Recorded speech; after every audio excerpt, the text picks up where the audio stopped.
Sinra, University of Johannesburg. She's speaking about pandemic activism and backstage communication practice. Please, Angela. Thank you so much.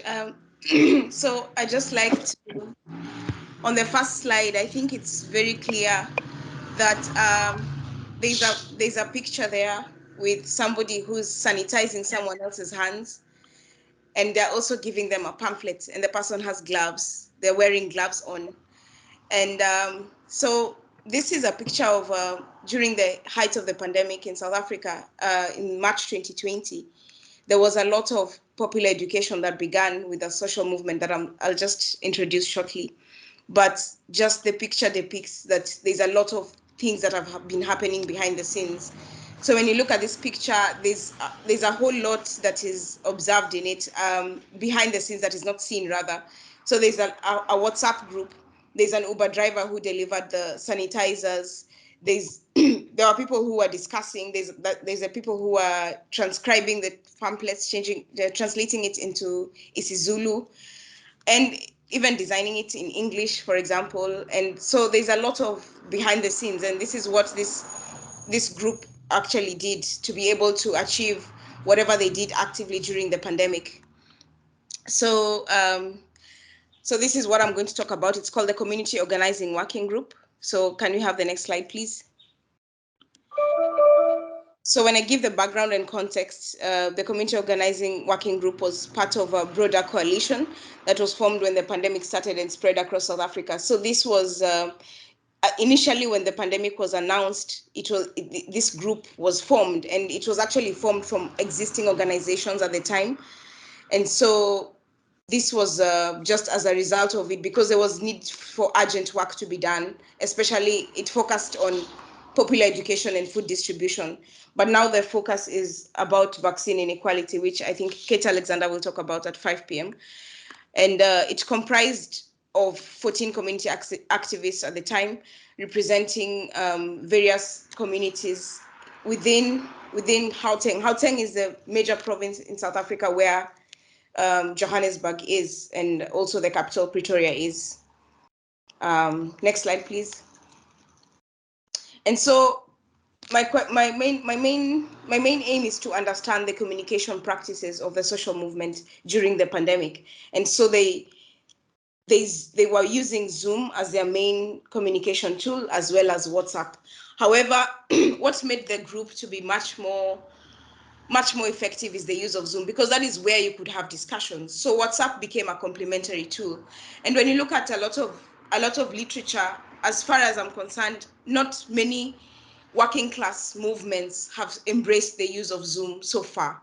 And this is an exemplary example, because they were able to mobilize funds, and it's partly because of what COUG consisted of. I said it was 14 communities across Gauteng in the informal settlements, but it also was consisted of other elements, other members. For example, people who are members of NGOs. A professor was involved, and so they were able to mobilize funds. For example, for printing, they were using university resources. There was a webinar. I was personally involved because I was able to. I'm a student, so I was able to help with people to familiarize themselves with the use of Zoom. And I'll talk about later when I'm talking about how I got involved in the group. Next slide, please. So first of all, I'd just like to give a background on what backstage activism is. And Goffman refers to it as a place where ideas are refined. And for COUG, this was behind screens. It was when they were using Zoom and WhatsApp, and it was acted out within their communities. So it was not quite acted out, because this was what was needed to be done. The popular education and the food distribution, these were actually the two urgent things that were needed to be done. So this was how the activists were planning it out behind the screens. That's why I say, like, it's the backstage of their activism, and how they actually performed what needed to be done during the pandemic. So as backstage activism, according to Goffman, it affords performers an opportunity to thrash out ideas, play the devil's advocate, clarify the message, that the performance want to convey to the audience and work through the potential inconsistencies so that when it comes to performing for the audience, the impression given on stage is as coherent and convincing as possible. Although the back region was there for the Zoom and the WhatsApp, and for me, I had the privilege to be able to see how activists were able to organize behind the scenes, because this was a lot of work in terms of coordinating with the NGOs that are giving food, for example, coordinating with the students at the university, who some of them were spending some long hours printing out the pamphlets, coordinating with people who are translating, and it was just a whole coordination process really behind the scenes. And even when activists are talking to each other, because not all of them were concentrated in the same region, although the 14 communities were mostly around Soweto, which is in Johannesburg, but some of them were further away from Soweto, so they had to talk to each other, and to also identify some of the most vulnerable households, because that was the priority of the group, to be able to identify the most vulnerable who need food, who need assistance, and most of all, popular education within their own communities. And these were the activists who were well seasoned, so they had the understanding of their own communities. So this also gave the group the advantage, because I know, for example, if I'm an activist in the group, I know what my community needs. I know the people who are most in need within the community. So I'm able to have a bigger understanding, and I'm able to even mobilize other activists who are like volunteers to assist in the food distribution and the popular education. Next slide, please. And so, as I said, how I got involved, I'm actually a student, and I came to study my MA at the beginning of 2020 at the University of Johannesburg, and I'm from Nairobi. So when I got here and there was a whole lockdown, my initial study was supposed to be social movements and social media in Nairobi, but I couldn't do it because I couldn't be able to go back to do field work in Nairobi.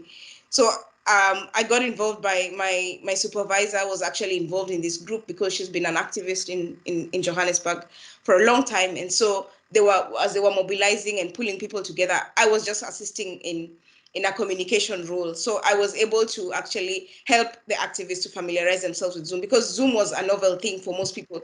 When I actually did some of the face-to-face interviews with most of them, it was the first time they were using Zoom. So I had one-on-one Zoom meetings with some of the activists, which gave me an advantage in terms of allowing me to also get familiar with them before going to the face-to-face interviews. On top of doing the participation online, I was also able to visit some of them in their homes and do face-to-face interviews. So the fact that I had already familiarized myself through Zoom and through the WhatsApp group, because they had a very organized WhatsApp group, and everybody knew each other in the WhatsApp group, so they were able to use Zoom and WhatsApp, and also WhatsApp was the place where the Zoom links were being sent. So that's how they were being used almost in tandem.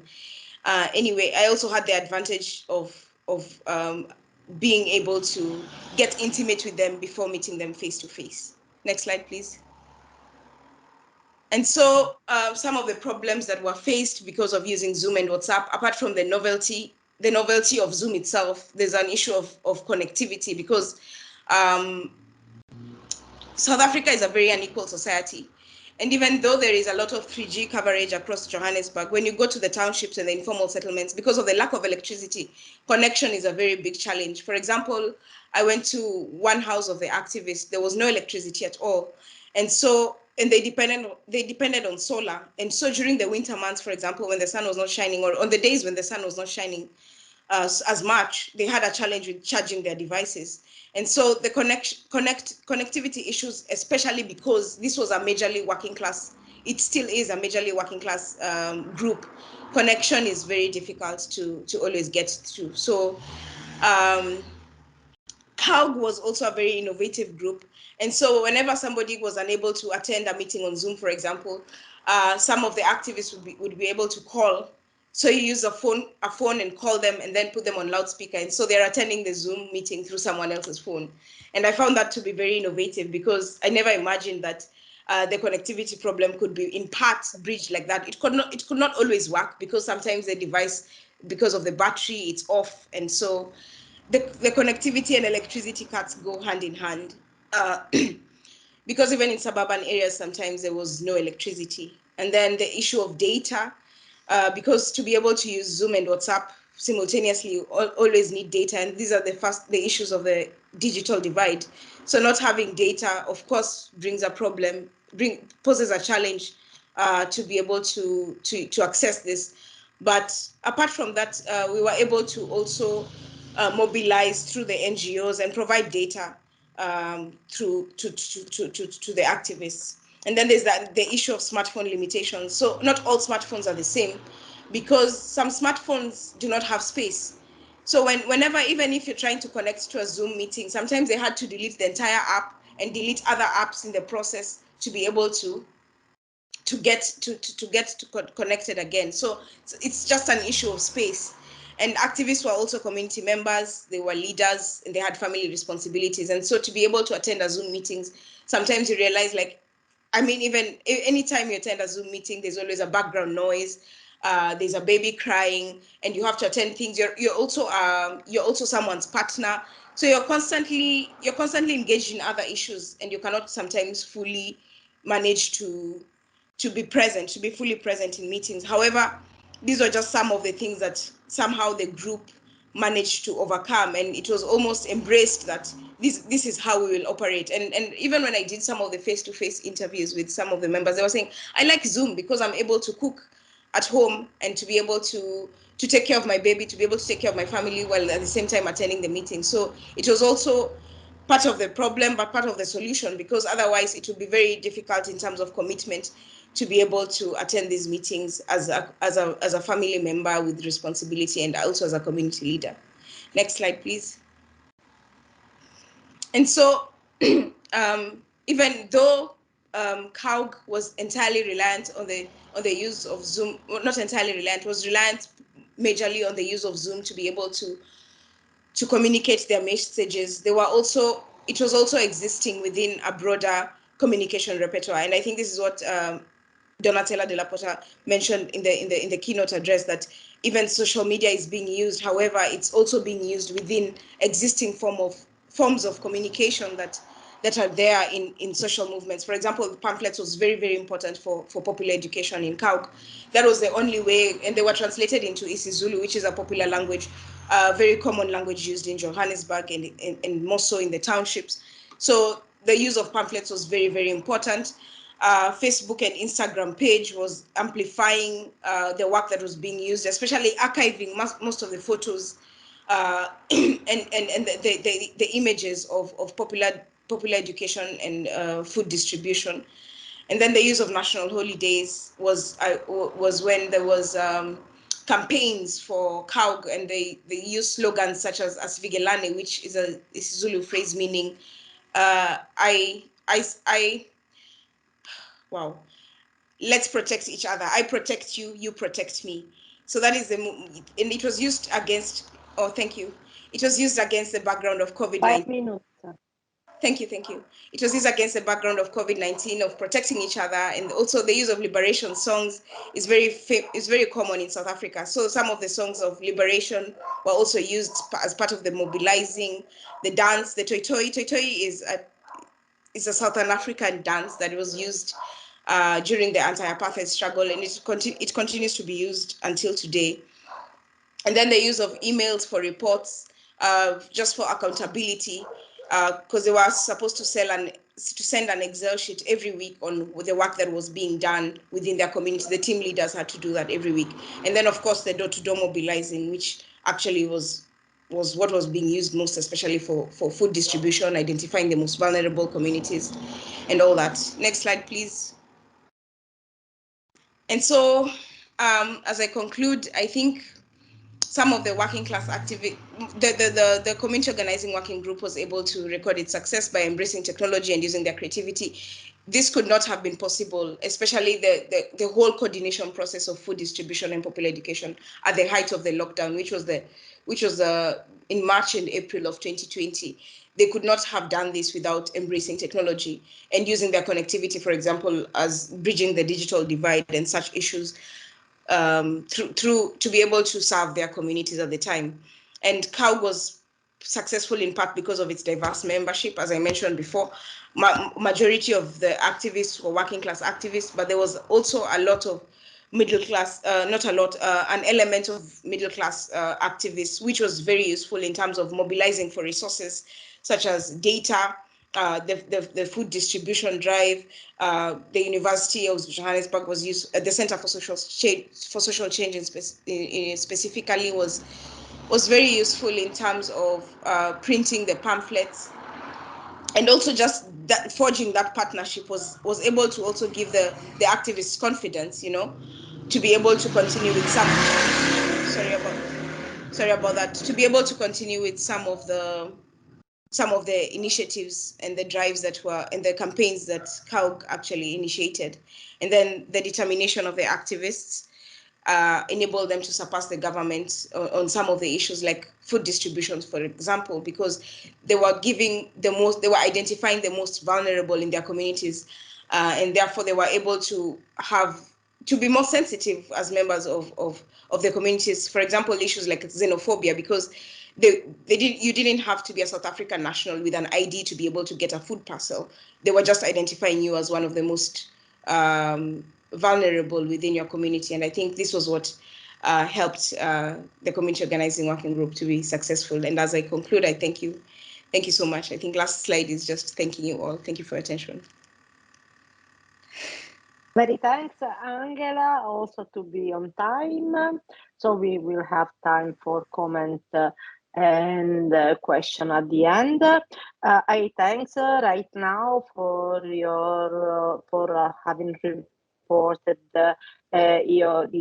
this case study on backstage activism, concentrating on media connection and personal experience.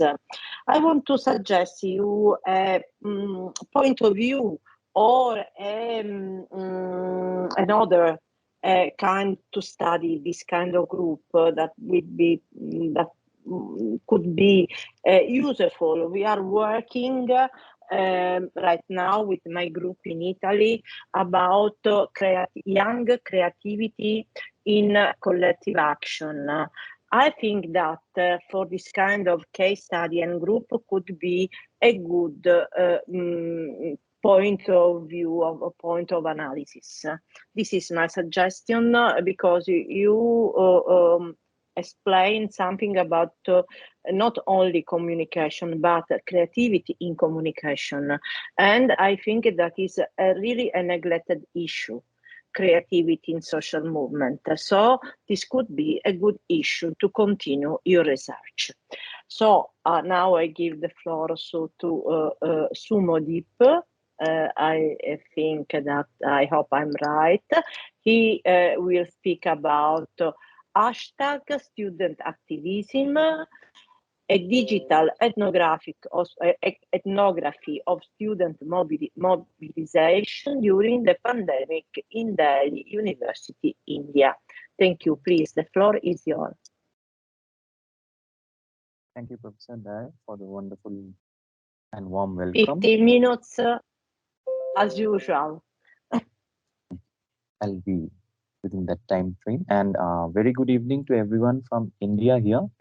So this particular presentation and the paper emanates from my doctoral study in Delhi University of student political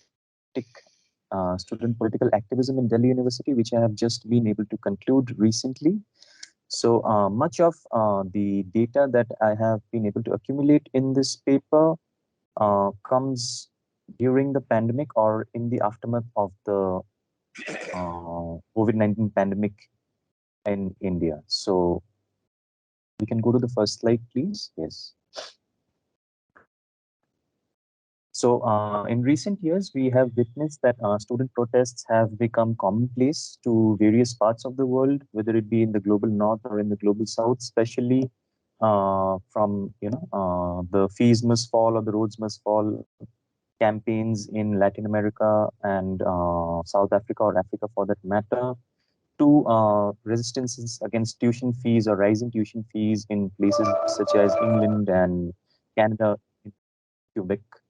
So the next slide, please. So with time and again, with time, we have noticed and we have observed that social media has helped in the mobilization of opinion as well as in the digitalization of protests, in the digitalization of dissent on a transnational scale, as Donatella Della Porta and Sidney Taro would have put it. So even student protests or student movements in many ways fit into that transnational mode of expressing dissent for that matter. The next slide, please. So with the COVID-19 pandemic breaking out in the entire world, India was no exception because much of university activity had to be shut down with perennial lockdowns that came about. So, student political activists who were a part of the University of Delhi and who were largely reliant on the street for their activism had to now look up to the social media in order to express themselves and in order to take their views forward. So, for this paper, data has primarily emerged by closely observing, participating, as well as analyzing content and exchange on content and online exchanges from social media platforms such as Twitter accounts or Facebook pages of various student organizations operating in DU or in Delhi University. And much of these online content follow-ups were rather followed up by in-depth interviews with student activists in the university. So, media messenger applications such as WhatsApp also, helped me in my pursuit of data collection, and immersion within these online forums helped in the process of identifying new informants who were interviewed in due course over telephone or over, online platforms such as Zoom, or even face to face when the situation was deemed feasible. So, using content analysis of online exchanges and following them up with in-depth semi-structured interviews, this paper seeks to argue that student activists have, with time, preferred to operate in a hybrid mode, relying both on the street and the digital forums, wherein the online medium harmonizes with the street and does not substitute it. So, I might want to go into slide number 8 directly. So, in the course of this data gathering process, I happened to come across people who were already familiar with me and some of them who were not familiar with me earlier. So I discussed my desire to, conduct this interview or express the fact that, what I was doing for my research. I shared their interview schedules and, I got their interviews. And along with the interviews, with time, what was done was that, tweets were assembled, screenshots of Facebook posts were taken, and in a nutshell, data was archived from digital sources. So what this paper basically tries to argue is that hybrid methods of doing politics can lead to the formations of political capital for student organizations and student activists.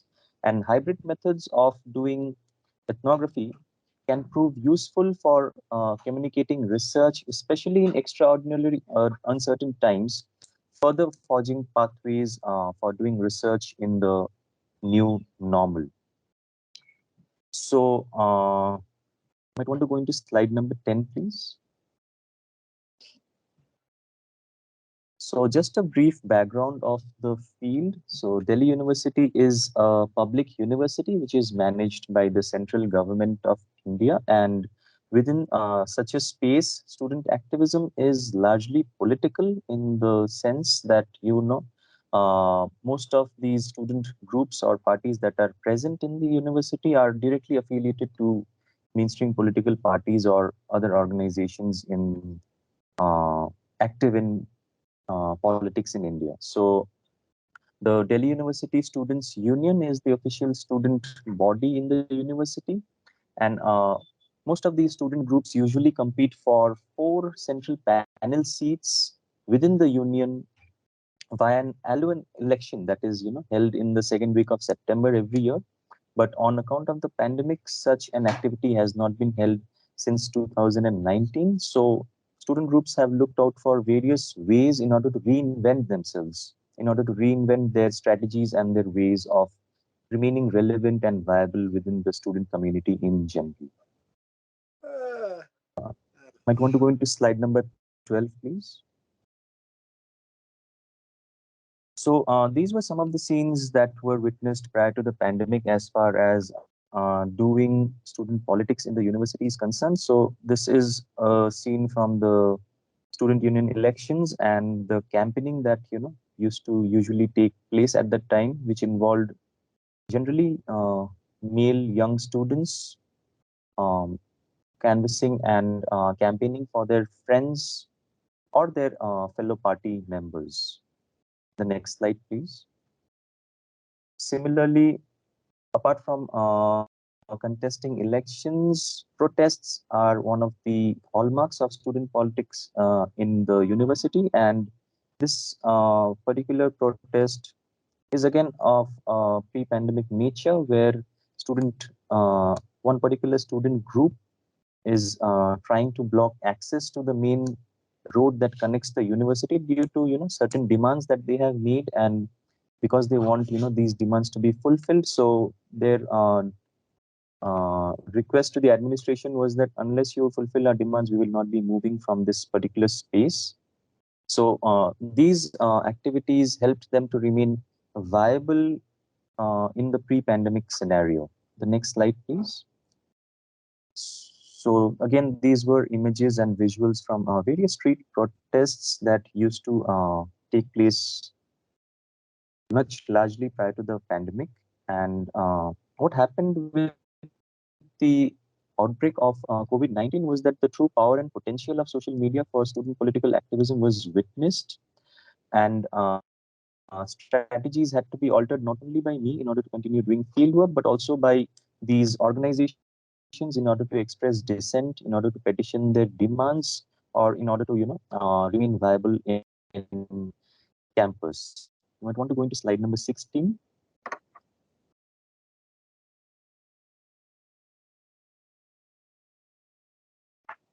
So, with the outbreak of the pandemic, messaging or spreading awareness was one of the first tasks that these student outfits began to pick up, and such was done through various forums such as Facebook, Telegram. And in this particular image, you see that one particular group is asking the general public to maintain a Janata curfew, or which is known as a public curfew, and try and fight together against the coronavirus. So such kind of messaging was also taken up by other groups. You might want to go into the next slide.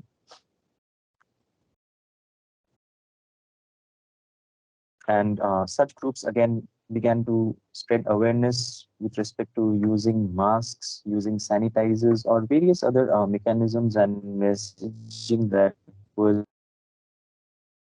the next slide, please. So with the passage of time, what happened was that these awareness campaigns and messaging began to take a backseat, and various issues that were being faced by university students were taken up again through the digital realm. So here you see that Twitter storms were popularized by another organization who believed that the university should have scrapped examinations for that year instead of holding them online. So apart from Twitter storms, we have also had various Twitter trends trying to appeal to students to discuss solutions as to how various ways or means can be discussed in order to have examinations.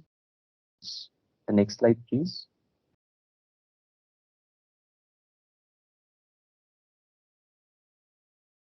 So this is the official students' union, the Delhi University Students' Union, also known as DUSO, which appealed to students through various social media platforms to join Twitter trends using, photographs or placards or tweets, looking for solutions as to what solutions can be suggested in order to avoid a 0 year or a non-academic year, and enable or facilitate the having of examinations so that students do not feel that they have a null and void degree.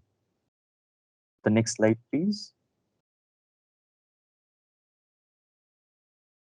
So similarly, organizations also began protests against various governments. For instance, this is an organization which is protesting against the local state government regarding various aspects such as, fees hike or tuition fees or option of fee payment in installments. So there were mass campaigns which were also conducted through email, which can be seen towards the end of the poster, that you might want to send the mail to the Chief Minister of Delhi or to the Deputy Chief Minister of Delhi to look into these aspects. And the activists were then asked to click a screenshot and upload it on various pages of social media.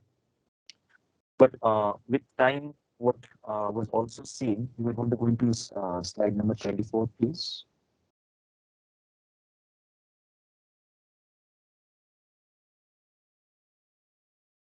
So with time, what was also seen was that apart from Twitter, Facebook, and WhatsApp that was being used to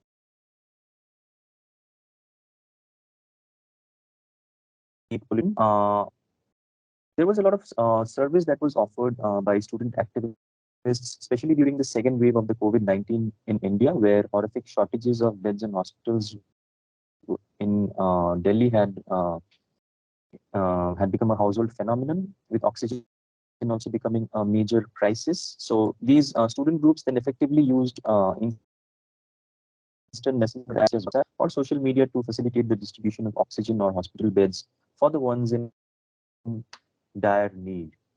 So you might want to go into slide number 24, please. So what this paper basically tries to suggest is, although there were new and interesting things that were being seen with the outbreak of the pandemic as far as student mobilizations in the university is concerned, after a point of time, student groups began to hit the streets and come back to the streets and resort to ground protests, because they felt that the digital realm was not being effective enough in taking their voices forward. The next slide, please. So oftentimes it was witnessed that students were protesting on the ground and were using social media platforms such as Facebook Live in this instance to basically try and maintain the online-offline hybridity or the online-offline continuum, if one was to use Emiliano Traire's conceptualization in this regard. So a couple of findings and conclusion that this paper basically tries to put forward is that notwithstanding the scale and potential of social media activism, student activists in the university attempt to remain grounded on the streets. And this ongoing pandemic has been a testimony to this, although one cannot discount the power of digital activism that has been witnessed in the last 2 years for that matter. And in doing so, this paper argues that the makings of political capital has been facilitated following the trajectory of uh, digital social capital, or following the Bourdieusian theoretical. So this paper seeks to conclude with the idea that digital ethnography, or for that matter as a method, can be an effective tool to complement on-site ethnography or on-the-ground ethnography, especially in times when newer practices are aiding the existing traditionally developed or time-tested ones. I would like to end my presentation here. Thank you so much.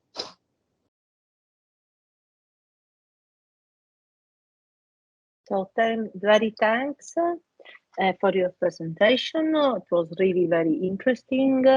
I think that you can say even more if you take care of visual material in your research, because really I see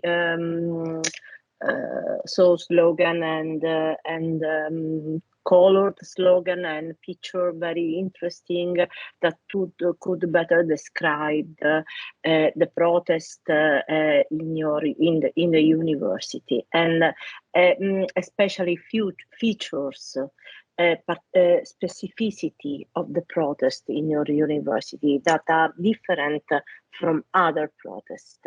So right now I see that Arya is not here, is still not here. So please, I open the floor to your comments or question to the two presenters.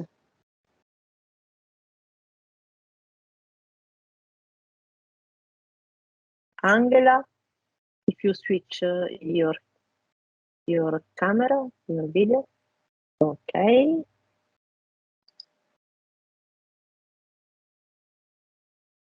No comment, no questions? Please, Kate Alexander. Good afternoon, and thank you very much indeed to the presenters.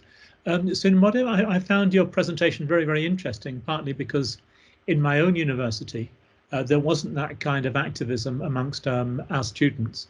Also, there's a big contrast between India and South Africa, which is there's no way we could have distributed papers by the postal service, which has completely fallen apart. On the other hand, we've got a reasonably good online system. Can I push you a bit beyond your paper to ask you about vaccines?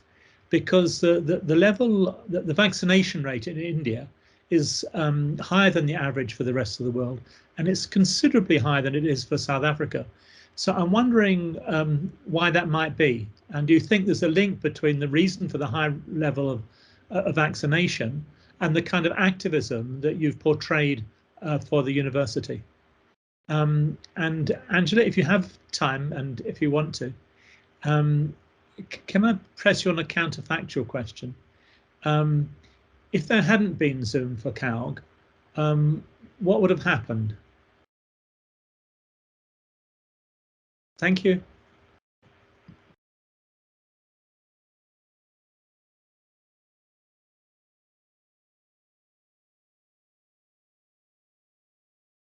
Other questions or comment?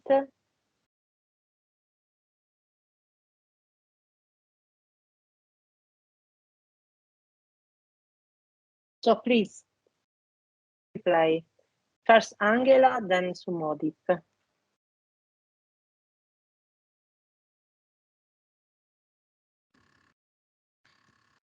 Should I go first?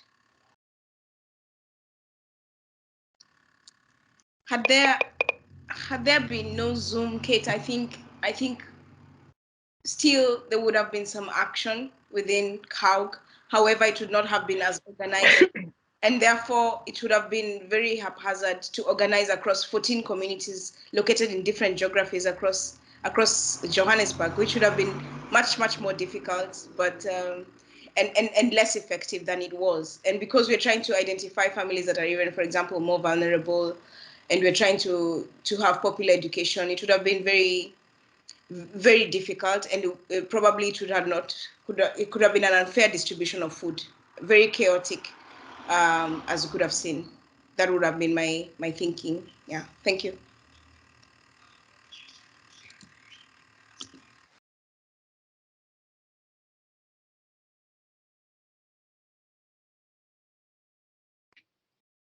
Thank you for raising the question on the vaccinations and the correlation that it had with the height of vaccinations in India in relation to student activism in various universities across the country. So one observation that can be made or that had been made is that there was a very positive messaging, and there was consensus across ideological standpoints and across party and student organizations with respect to the vaccination drive.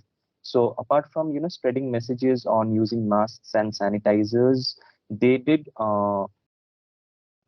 have a very strong positive campaign when vaccines were introduced, and not only the students in the university but also the general public were encouraged to go for vaccines, not just once but also for their second doses as and when the time arrives. So this was one aspect that is interestingly brought forward by Sir Alexander. Thank you for doing that.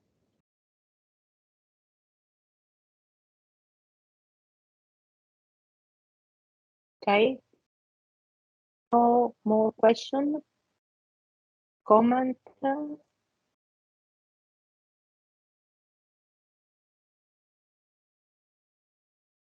So be glad that to have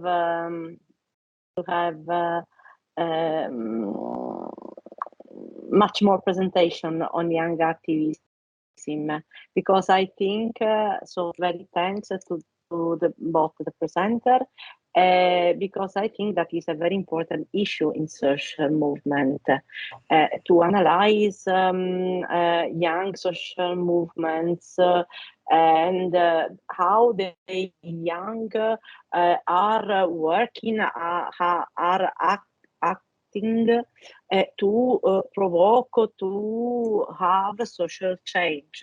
I think that the young generation, the new generation, are the principal actor of social change. So it will be very nice to have other presentation on this. We hope we have very some panel and session at the Melbourne conference in 2023, focusing on young activism and young social movement, also climate or justice climate, as one of your colleagues told in the session before, in the next conference in Melbourne. So, but it will be nice to hear about your studies, about your research. So we have 5 minutes more to relax before starting the next session. Am I right, Camilo? Yeah, sorry, Diana. I think we have a question in the chat by Kenny Shiwarana. Is to Angela. No, sorry. No, that's fine. Yeah. And okay. And the question, Angela, is how active were students in COWG? Thank you. Thank you.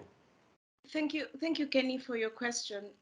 But COWG was not a student movement, unfortunately, and fortunately also, because it was mostly a working class activists who were established in Johannesburg, and therefore I was the only student in COWG, and I think that also helped in terms of having a different type of contribution into COWG, because I was, as I said before, I was able to assist in the communication aspect of COWG, to assist the activists to be able to gain familiarity with Zoom, because it was most of them, for almost all of them, it was their first time to use video platform communication like Zoom or like Zoom.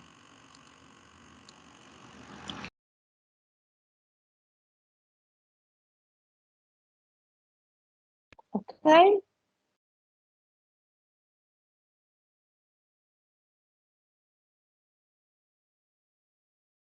Other question? I think there is no more question in. I think it's another one. Question about, yes, about Alexander, Kate. There was positive messaging in ACE, but low vaccination.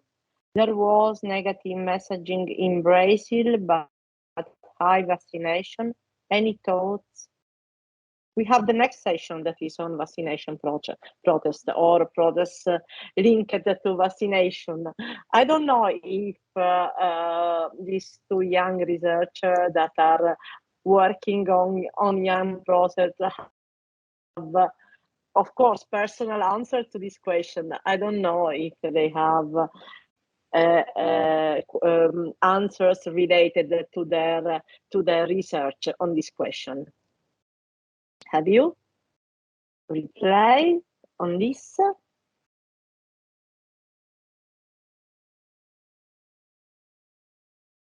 No. So, if Camilo, our great host, think that we can close this session. There is other comments, question.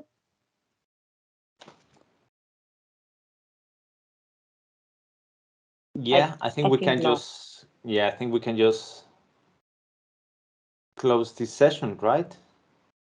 Okay, thank you. And start again in 50 minutes. And start again in 50 minutes. Yeah, perfect. Okay. So see you. Yeah, see you in 50 minutes for session 4. That is entitled Mobilizations, Strikes, and Protests. So see you in 50 minutes. Okay.